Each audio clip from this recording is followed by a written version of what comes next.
अस्सलाम वालेकुम students. Last lecture में हमने केमिकल इक्विलिब्रियम का इंट्रोडक्शन देखा था कि केमिकल इक्विलिब्रियम क्या होता है। Ratio of rate constant of forward reaction to the rate constant of backward reaction, या फिर concentration of product divided by concentration of reactant से हमें जो है रेट कांस्टेंट की वैल्यू मिल रही होती है। ठीक है, आज हम देख रहे हैं relationship between different rate constants और डिफरेंट इक्विलिब्रियम कांस्टेंट। ठीक है, relationship between different equilibrium constant for gaseous reaction. ठीक है, ये हमारे पास कौन कौन से हो सकते हैं इक्विलिब्रियम कांस्टेंट। के सी के इक्विलिब्रियम कांस्टेंट है in term of concentration of reacting species, या हमारे पास क्या होता है K P equilibrium constant in term of pressure of gases, के x equilibrium constant in term of mole fraction of reacting species, and Kn in term of number of mole of the reacting species। कि हम equilibrium constant जो है किसी भी वे से निकाल सकते हैं। ठीक है, ये और इनका हमने आपस में रिलेशनशिप देखना है कि इनका आपस में क्या रिलेशनशिप है, ये कैसे एक दूसरे से रिलेट कर रहे हैं, या कौन सी ऐसी कंडीशन है जिसके ऊपर ये एक दूसरे के इक्वल हो जाते हैं। ठीक है, द रिलेशनशिप बिटवीन के सी के पी के x and K N for gaseous reaction. सबसे पहले हम के पी एंड के सी का जो रिलेशनशिप है वो डिटरमिन करेंगे। ठीक है, तो फर्स्ट पॉइंट हमारे पास क्या आ गया, relation between K P and के सी। For gases, the equilibrium constant expression are often expressed in terms of partial pressure of reagent, usually in atmosphere। कि अगर गैसेज हैं तो उनका हम कंसंट्रेशन के बजाय हम क्या कर सकते हैं, पार्शियल प्रेशर लेते हैं। ठीक है, प्रेशर की टर्म में गैस को ले रहे होते हैं, और प्रेशर यूजली हम एटमॉस्फेरिक प्रेशर की बात कर रहे होते हैं। आपको पता है प्रेशर की डिफरेंट यूनिट्स हैं, पास्कल है, एटमॉस्फेयर है। ठीक है, और न्यूटन पर मीटर आ सकता है। तो यहाँ पे हमारे पास क्या है कि हम प्रेशर को एटमॉस्फेयर में ले रहे हैं। According to Henry's law, at constant temperature the partial pressure of gas is directly proportional to its molar concentration in a gas phase. कि जो गैस का पार्शियल प्रेशर है वो डायरेक्टली प्रोपोर्शनल है कंसंट्रेशन ऑफ जो भी हमारे पास रिएक्टेंट्स हैं उनके। ठीक है, तो जहाँ पे कंसंट्रेशन है वहाँ पे हम क्या कर सकते हैं, गैस का प्रेशर यूज कर सकते हैं। Consider a general reversible reaction, एक हमारे पास रिवर्सिबल रिएक्शन है जिसमें ए मोल ऑफ ए रिएक्ट करें बी मोल ऑफ बी, या इस तरह और बहुत सारे रिएक्टेंट्स हो सकते हैं, और वो प्रोड्यूस करें product.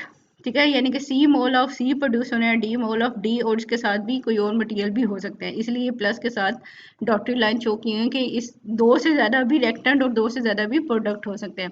For an ideal gaseous system the equilibrium constant expression में बी रिटन एज, आपको पता है प्रोडक्ट को हमने ऊपर लिखना है और रिएक्टेंट को हमने नीचे लिखना है। ठीक है, तो यहाँ पे क्या है, के पी क्या बनेगा कि equilibrium constant in term of pressure of gases.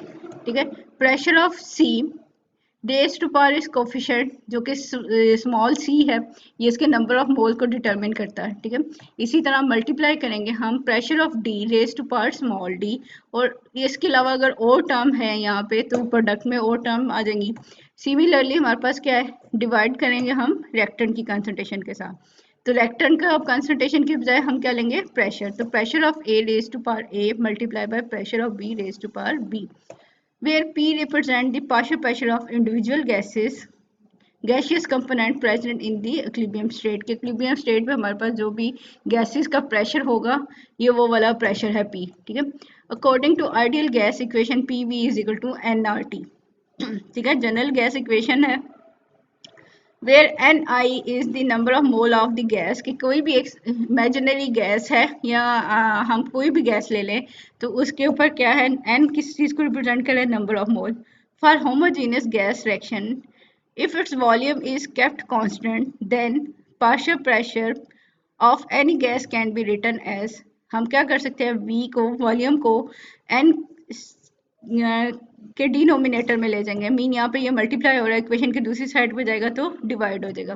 तो एन ओवर वी हमारे पास क्या होता है, कंसंट्रेशन होती है। ठीक है, तो हम एन ओवर वी की बजाय हम यहाँ पे क्या कर सकते हैं, कंसंट्रेशन यूज कर सकते हैं, और प्रेशर की जगह पे ये इसकी प्रेशर वाली इक्वेशन यूज कर सकते हैं कि P is equal to n over V into R T. ठीक है, और एन ओवर वी की जगह पे भी हम क्या कर सकते हैं, कंसंट्रेशन यूज कर सकते हैं, where n over V is equal to C, which is the molar concentration, has Pi is equal to CiRT। ठीक है, Ci मीन किसी भी ith कंपोनेंट की कंसंट्रेशन है, मीन कोई भी कंपोनेंट हो सकता है, उसकी कंसंट्रेशन लेनी है हमने।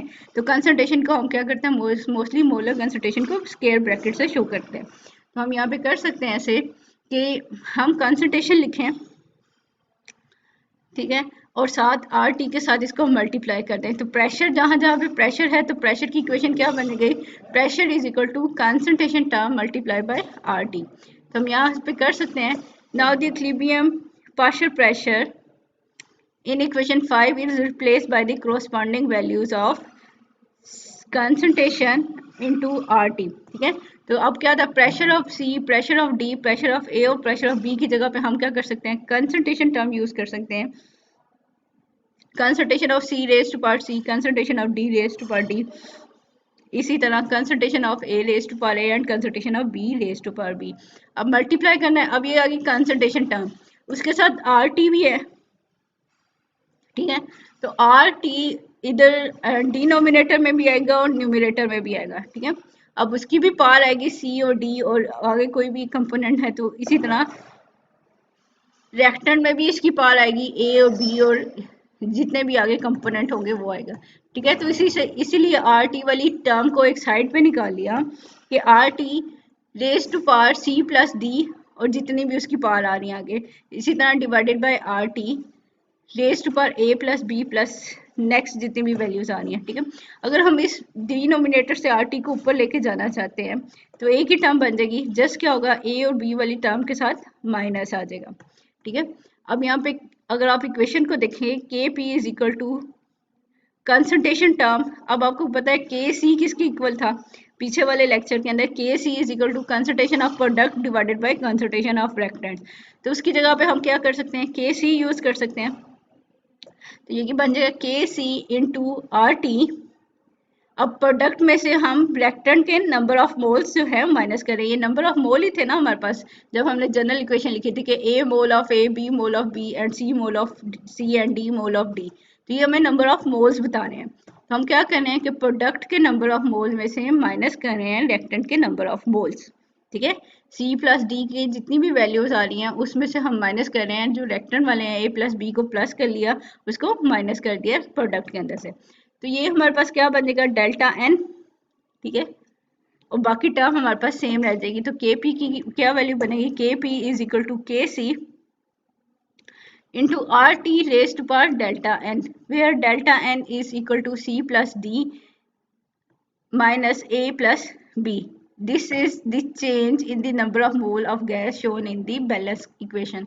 कि balance equation में हमें जितने भी number of moles नजर आएंगे हम उसका नेट चेंज निकाल लेंगे कि नेट चेंज कितना है, कि प्रोडक्ट के नंबर ऑफ मोल्स कितने हैं और रिएक्टेंट के नंबर ऑफ मोल्स कितने हैं।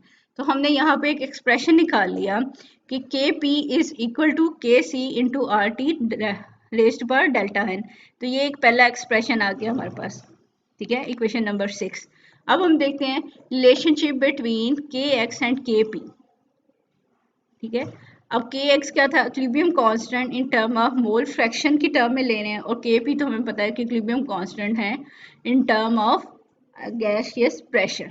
ठीक है, according to Dalton law of partial pressure, the partial pressure A of any gas component is given by PA is equal to XA multiplied by P। ठीक है, किसी भी गैस का जो पार्शियल प्रेशर है वो इक्वल है उस गैस के नंबर ऑफ मोल्स पे या मोल फ्रैक्शन पे multiply by total pressure of the system. ठीक है, अब यहाँ पे x से देख लेते हैं, where x is the mole fraction of the gas component A and P is the total pressure of the system. ठीक है, PA का मतलब है A गैस का जो प्रेशर है। ठीक है, XA का मतलब क्या है कि मोल फ्रैक्शन ऑफ A है। ठीक है, लेकिन ये जो सिंपल P है वो total pressure of the system को एक्सप्लेन कर रहा है। तो हम क्या कर सकते हैं कि जहाँ पे कंसंट्रेशन टर्म आ रही थी वहाँ पे हम मोल फ्रैक्शन लिख सकते हैं, x लिख सकते हैं। ठीक है, तो यहाँ पे भी हम यही कर रहे हैं। ये इक्वेशन नंबर 5 को चेक कर लें आप। ठीक है, यहाँ पे क्या था, K P is equal to pressure की टर्म में थी। ठीक है, pressure of C, pressure of D, pressure of A और प्रेशर ऑफ बी। तो वहाँ पे हम क्या कर सकते हैं, इस प्रेशर की जगह पे क्या वैल्यू यूज कर सकते हैं, जैसे उन्होंने पीछे आपको P A is equal to x A multiply by P, ठीक है। तो हम ए की वैल्यू पुट करेंगे, बी की वैल्यू पुट करेंगे, सी की वैल्यू पुट करेंगे, डी की वैल्यू पुट करेंगे, तो हमारे पास इक्वेशन क्या बन जाएगी, K P is equal to mole fraction of C multiply by mole fraction of D divided by mole fraction of A multiply by mole fraction of B raise to power जो उनके हमारे पास number of moles है वो आ जाएंगे, और उसके साथ जो टोटल प्रेशर था जो जैसे हमने पीछे किया है उसी तरह हम क्या करेंगे, प्रेशर ऑफ प्रोडक्ट, ठीक है, उसके जो नंबर ऑफ मोल्स हैं वो आ जाएंगे उसकी रेज टू पावर, और माइनस में हमारे पास या डिनोमिनेटर में क्या है कि प्रेशर की टर्म जो टोटल प्रेशर ऑफ सिस्टम है और साथ साथ जो raise to power number of moles है। तो हम यहाँ पे भी वही करेंगे कि number of moles of product में से number of moles of reactant minus कर देंगे, तो फिर हमारे पास एक्सप्रेशन क्या बन जाएगा। अब हमारे पास क्या है कि x जो है वो मोल फ्रैक्शन को शो कर रहा है, ठीक है। तो इसका मतलब है कि ये मोल fraction of product divided by mole fraction of reactant किसके इक्वल हो सकता है, के एक्स के इक्वल होगा, ठीक है। तो इसलिए हम कहते हैं के P is equal to K x, और P की वैल्यू क्या आ गई, डेल्टा एन, ठीक है। डेल्टा एन हमारे पास कहाँ से आया कि number of mole of product minus number of mole of reactant, उसको हमने सिंप्लीफाई करके डेल्टा एन से रिप्रेजेंट कर दिया। अब ये हमारे पास क्या है, इक्वेशन नंबर 7 जो कि क्या बन गई, K P is equal to K X into P delta N, ठीक है। ये एक एक्सप्रेशन बन गया।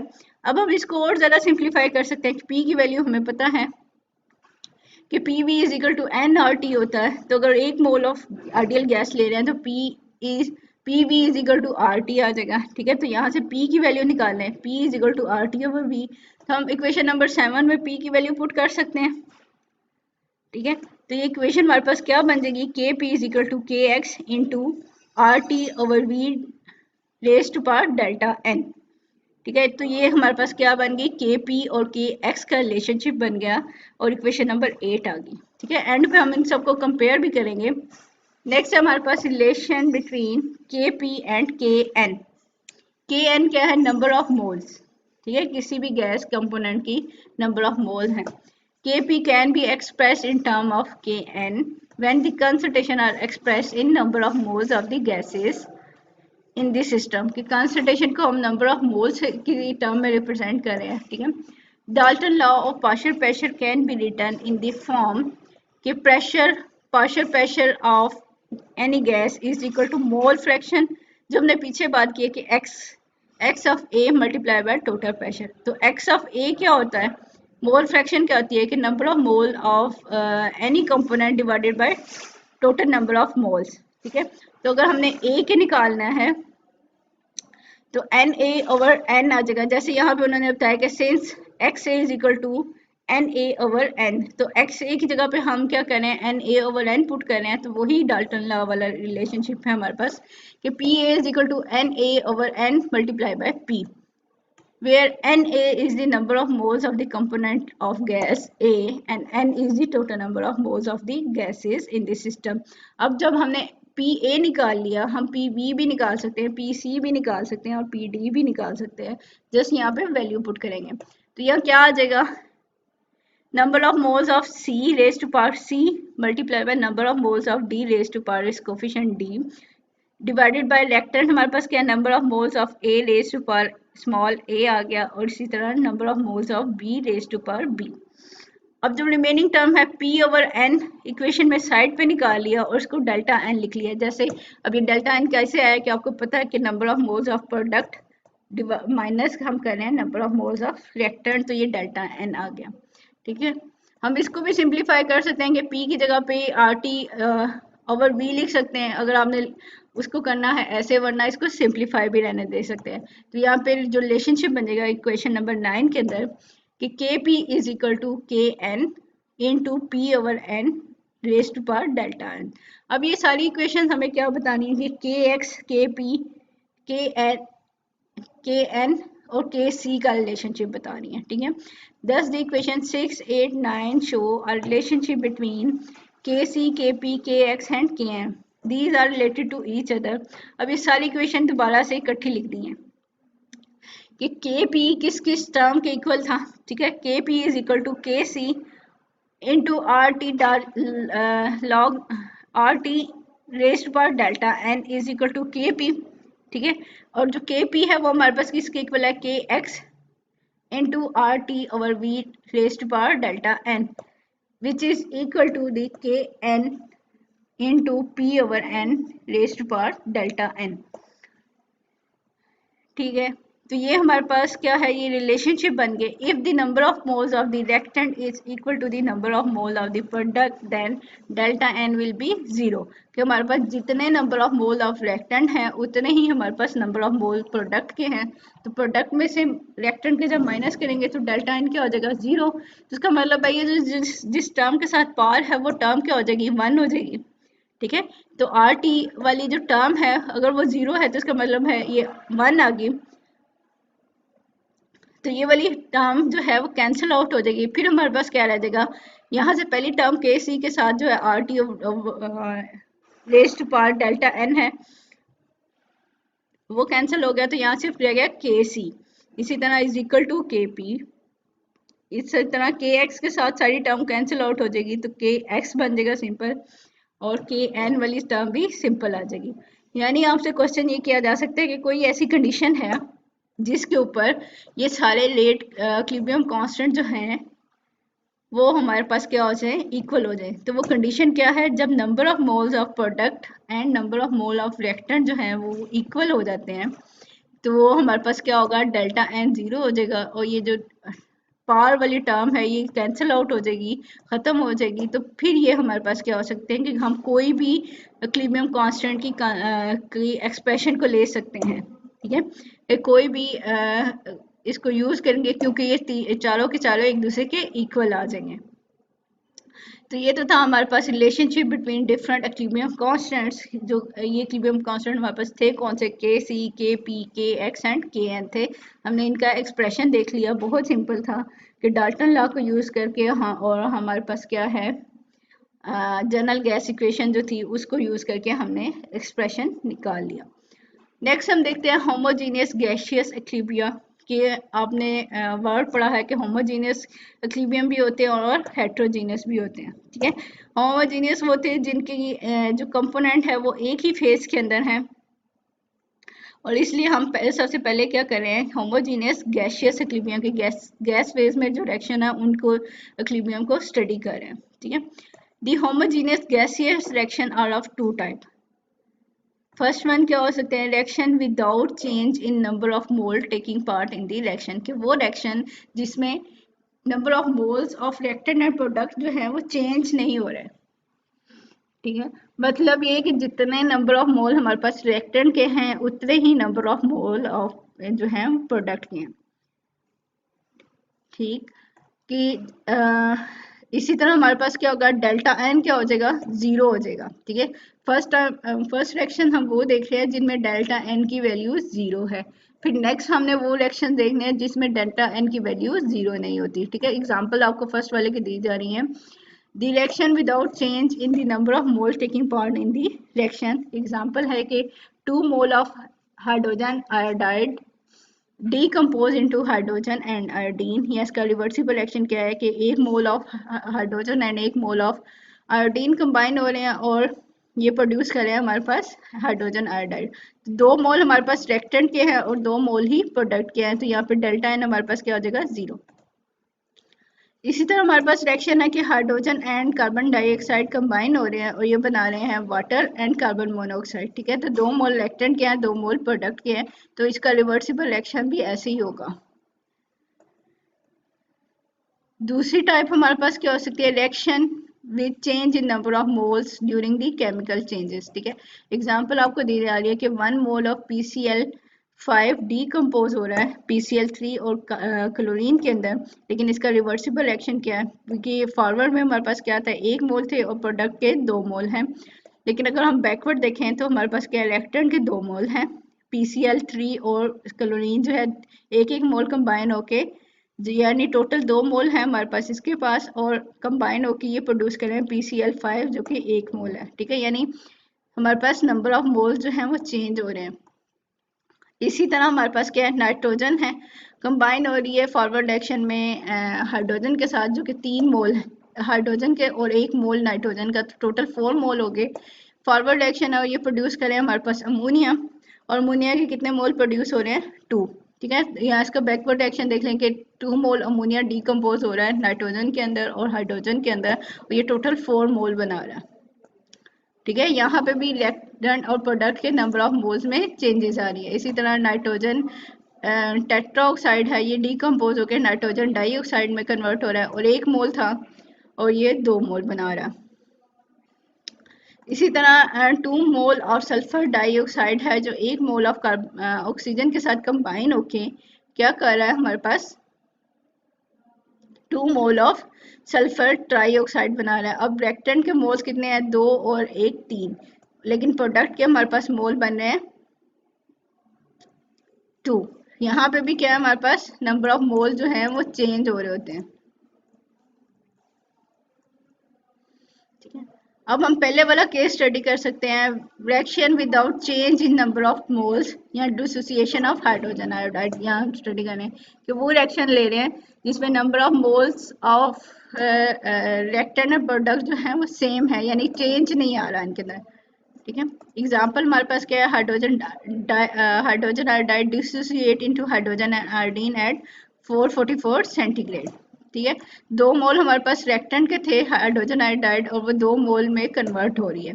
इन an actual experiment known basis of hydrogen iodide are sealed into known volume of glass or silica bulb and are heated to the required temperature for the sufficient time till equilibrium is established। ये हमारे पास क्या है कि हम एक specific amount जो है हाइड्रोजन आयोडाइड की रिएक्शन वेसल के अंदर डाल देते हैं और उसको जितना उसको टेम्परेचर चाहिए उसके लिए उसको हीट करते हैं और कुछ टाइम के लिए उसे के लिए इक्विलिब्रियम को मेंटेन करते हैं। The bulbs are then cooled quickly to freeze or fix the equilibrium state। जब equilibrium state पहुंच गई है तो उसको फिक्स करने के लिए उसको वहीं पे मेंटेन करने के लिए क्या किया जा रहा है, इसको फ्रीज किया जा रहा है।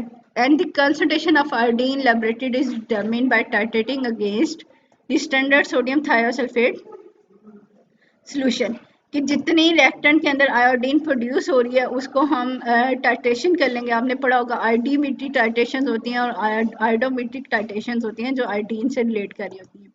ठीक है, if x mole of iodine is liberated at the equilibrium condition then the number of moles of hydrogen at equilibrium will also be x mole. क्या आपको पता है कि 1 मोल आयोडीन का है और 1 मोल हमारे पास क्या है हाइड्रोजन का है, तो जितने मोल आयोडीन के प्रोड्यूस होंगे उतने ही हमारे पास हाइड्रोजन के भी प्रोड्यूस होंगे क्योंकि उनकी रेशियो जो है 1:1 है।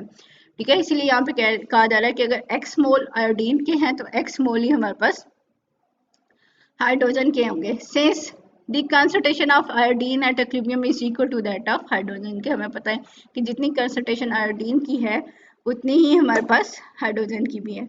If the initial concentration of hydrogen iodide is alpha mole, ठीक है, हम सिंप्लीफाई कर रहे हैं इसको कि ये हमारे पास क्या है अल्फा है इनिशियल कंसंट्रेशन, या जिसे हम ए कह सकते हैं। ठीक है, then its concentration at equilibrium will be alpha minus 2x mole या a माइनस 2x। 2x क्यों आ रहा है कि एक x जो है हमारे पास ओके कंसंट्रेशन ऑफ हाइड्रोजन हमारे पास क्या थी x, कंसंट्रेशन ऑफ आयोडीन हमारे पास क्या थी x, इसकी इनिशियल कंसंट्रेशन हमारे पास क्या है 2। अब वो 2 में से x माइनस होगा ना, तो इसलिए हमारे पास क्या है इनिशियल हमारे पास अल्फा थी और अल्फा में से माइनस 2x होगा। ठीक है, if the volume of bulb is v cubic decimeter then the respective molar concentration at equilibrium are, कि हम कंसंट्रेशन के साथ साथ उसका वॉल्यूम भी नोट करेंगे। तो यहाँ पे क्या हो जाएगा कि concentration of hydrogen is equal to x over v, इसी तरह concentration of iodine is equal to x over v। अब कंसंट्रेशन ऑफ हाइड्रोजन आयोडाइड अब इसके 2 मोल्स है यहाँ पे। ठीक है, तो a माइनस 2x आ रहा है divided by v। Applying the law of chemical equilibrium to the dissociation of hydrogen iodide, यहाँ पे क्या होगा प्रोडक्ट को हम ऊपर रखते हैं और रिएक्टेंट को नीचे रखना है हमने। ठीक है, तो Kc is equal to concentration of hydrogen multiply by concentration of iodine divided by concentration of Hi raise to power 2। तो यहाँ पे क्या होगा हम ये ऊपर वाली वैल्यूज पुट करेंगे कि x over v multiply by x over v divided by a minus 2x divided by volume whole square. तो ऊपर क्या बन जाएगा x square divided by V square, ठीक है। और नीचे क्या बनेगा, A minus two X square, ठीक है। और नीचे वी स्केयर भी बनेगा, ठीक है। तो ये वी स्केयर और ऊपर वाली साइड पे जो वी स्केयर है उससे कैंसिल आउट हो जाएगा। तो रिमेनिंग हमारे पास क्या रह गया, X square is equal to A minus two X square. Equation 12 shows the volume is disappeared in the equilibrium expression, ठीक है। कि ऊपर वाले एक्सप्रेशन के अंदर हमारे पास वॉल्यूम का कोई इफेक्ट नहीं आ रहा क्योंकि वॉल्यूम जो है वो कैंसिल आउट हो गया। तो अब हमारे पास क्या थे, नंबर ऑफ मोल्स जिनके सेम थे वहां पे वॉल्यूम का और प्रेशर का इफेक्ट नहीं होता। This same expression is found valid for all reaction in which the number of moles remain unchanged, कि जहां पे भी नंबर ऑफ मोल जो है वो अनचेंज हो गए वहां पे वॉल्यूम जो है वो डिसअपेयर हो जाएगा। इसी तरह हम इसको क्या कर सकते हैं, बैकवर्ड रिएक्शन के लिए भी ले सकते हैं कि हाइड्रोजन एंड आयोडीन वाले को पहले ले लें, वो रिएक्टेंट बन जाए और हाइड्रोजन आयोडाइड क्या है वो प्रोडक्ट बन जाए, ठीक है। दोनों साइड से हम रिएक्शन को ले सकते हैं। This homogeneous gas phase equilibrium can also be studied by sealing known amount of hydrogen and iodine in a glass or silica bulb and are heating to a sufficient time till the equilibrium is established। तो हम क्या कर सकते हैं, पहले हमने क्या किया था, HI लिया था हाइड्रोजन आयोडाइड, अब हम क्या कर सकते हैं, हाइड्रोजन एंड आयोडीन को लेके रिएक्शन को स्टार्ट करवा सकते हैं। The bulbs are then cooled quickly to freeze or fix the equilibrium state and the unchanged amount of iodine is determined by the titrating against the standard sodium thiosulfate solution। अब हम क्या करें, पहले iodine जो है produce हो रही थी, अब आयोडीन जो है वो कंज्यूम हो रही है, तो उसकी इनिशियल कंसंट्रेशन निकाल लेते हैं और वहां से टाइम गुजरने के साथ साथ जो है उसकी डिफरेंट कंसंट्रेशन निकाल लेते हैं। जैसे मैंने आप लोगों को वो बताया था फर्स्ट ऑर्डर की और सूडो फर्स्ट ऑर्डर की एग्जांपल में हमने देखा था ना कि हम टाइम के साथ साथ जो है कंसंट्रेशन को चेक करते रहते हैं, तो वहां से हमें इसकी वैल्यू मालूम हो जाती है। अब इसके लिए कैलकुलेशन क्या कर सकते हैं कि ए मोल अगर हमारे पास हाइड्रोजन के हैं और बी मोल हमारे पास आयोडीन के हैं, तो स्टार्ट ऑफ रिएक्शन में क्या है, एक्स मोल है या 0 मोल है हमारे पास हाइड्रोजन आयोडाइड के। इक्विलिब्रियम कंसंट्रेशन क्या आएगी, ए माइनस एक्स या बी माइनस एक्स और इसके 2 मोल्स बने हैं 2x, ठीक है, प्रोडक्ट के। Equilibrium concentration per unit volume के हमने वॉल्यूम के अंदर देखना है किसी स्पेसिफिक वॉल्यूम के अंदर, तो ये क्या बनेगा, a minus X divided by V multiply by b minus X divided by V, और ये हमारे पास क्या बनेगा 2x divided by V. Applying the law of mass action के प्रोडक्ट की कंसंट्रेशन को हमने ऊपर लिखना है और रिएक्टेंट की कंसंट्रेशन को हमने नीचे लिखना है, तो ये क्या बनेगा 2x over v raised power 2, ठीक है। और रिएक्टेंट में हमारे पास क्या है, a minus X divided by V multiply by b minus X divided by V. अब यहाँ पे ऊपर भी वॉल्यूम में स्केयर आएगा और यहाँ नीचे डिनोमिनेटर में भी वॉल्यूम में स्केयर आएगा, तो ये तो हो जाएगा कैंसिल, ठीक है। तो ये वॉल्यूम का कोई इफेक्ट नहीं है। अब ये क्या हमारे पास क्या बनेगा, 2x का स्केयर लेंगे तो ये हमारे पास बन जाएगा 4x स्केयर, ठीक है। और यहाँ पे क्या बन गया, a minus X into B minus X. तो यहाँ पे हमारे पास ये के सी की वैल्यू आ जाएगी कि हम दोनों तरह से रिएक्शंस को लिख सकते हैं। Since the number of moles remain unchanged, हमें पता है कि रिएक्टेंट और प्रोडक्ट के नंबर ऑफ मोल्स सेम है, तो हमारे पास क्या है, के C is equal to K P, ठीक है। तो यहाँ पे क्या है कि K P is equal to K सी, यानी हम दोनों की में से किसी की भी वैल्यू लिख सकते हैं कि K P is equal to 4x square divided by a minus X into B minus X. Equation 12 and 13 contain no term relating to the total pressure or volume of the system, के volume और pressure का यहाँ पे कोई effect नहीं है क्योंकि यहाँ पे आपको पता है कि ये दोनों टर्म जो है वो कैंसिल आउट हो रही है। तो ये तो था आज के लिए, नेक्स्ट लेक्चर के अंदर हम इसको आगे डिटेल में स्टडी कर लेंगे।